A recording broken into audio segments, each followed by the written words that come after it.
Vedanta has amazing answers and brilliant wisdom for just about anybody. And there's nothing religious about this. There's deep philosophical understanding. And in that scheme of things, I recommend that you must read the Kenopanishad.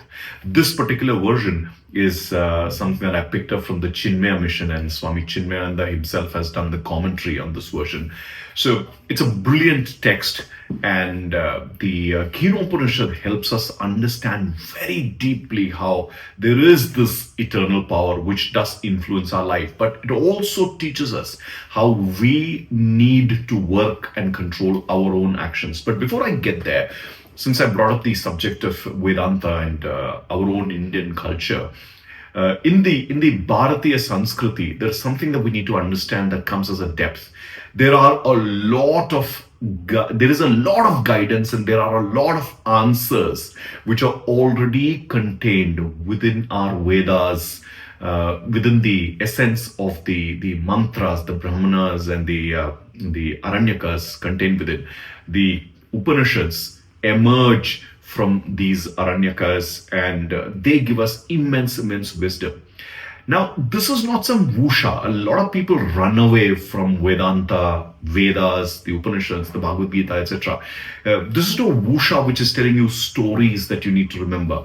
Please understand, our own, the Bharatiya Sanskriti, it has within all of this a very clear Darshana, which is a philosophy, and it has a whole series of kriyas and karmas, which is the practices that come with it that you need to perform.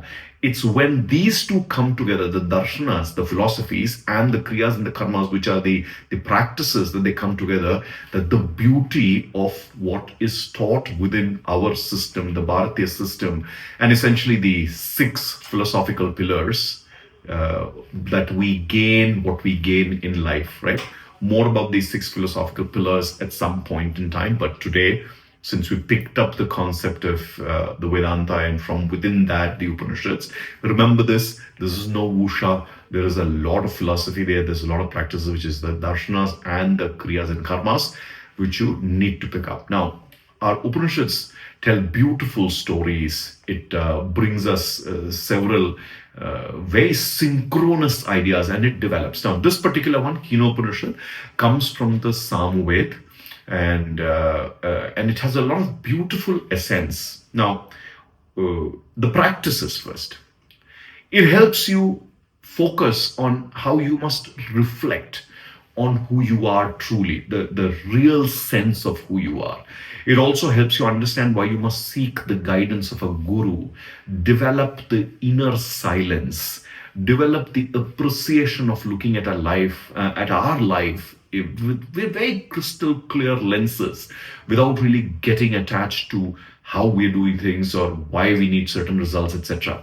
But observe the action. So it helps understand the nature of the life that we are living in, and it also helps us understand who we are and how we are performing those actions with the practices that it teaches us. Very important for any householder, any corporate leader, anybody in a government institution, etc. Because when we know the knower within, number one, that helps us ground ourselves in our own capabilities, what we are able to do, what we are not able to do. Our decision making improves, our emotional intelligence improves, and we get the ability to work together with each other.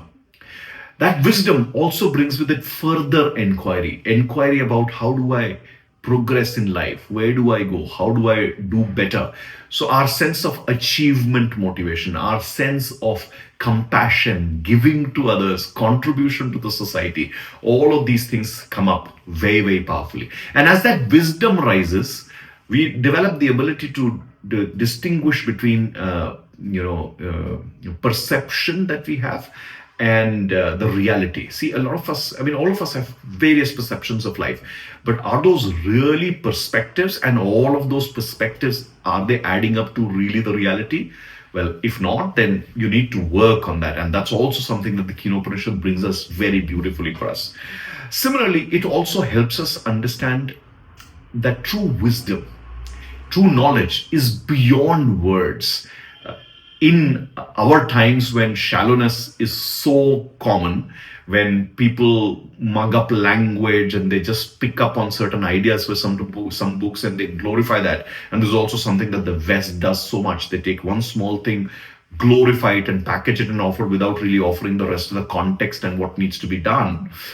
Here, our Vedas and Kenopanishad and several other Upanishads also do this. They help us understand that the true knowledge is not just words. It's about going deep. And there's a process in our Bharatiya Sanskriti of adhyayan, which is to learn, manan, which is to churn that knowledge, chintan, which is churn on the application to life, ours and others, and then abhyasa, which is going and practicing it. And once you've done the abhyasa, you come back and do a little bit of manan and chintan about what happened, and then you go back to adhyayan and you keep repeating that cycle. That's the beauty of how our Bharatiya Sanskriti and the Vedantic Sanskriti teaches what we need to do.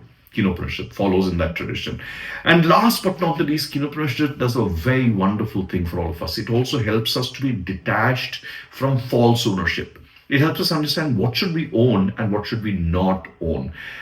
Everything that feeds the ego, everything that creates all these challenges, and we have seen this in corporates, from quarteries that we develop, to politics that we play, to mindless opposition, to mindlessly supporting certain people. So it's so many challenges of behaviors. The essence of Kenopanishad will help with that understanding also. So you see, it's a very practical book, and like I said, it combines philosophy and practices. So wonderful experience, guide, and it's a guru in itself for any one of us living in today's world. And just one of several beautiful Upanishads. Other points in time, I'll talk about other Upanishads which will also be very beneficial to you. But do pick up the Kenopanishad, whichever version that you like. I personally use the one from Chinmaya Mission, like I shared. Swami Chinmayananda's commentary has helped me a lot.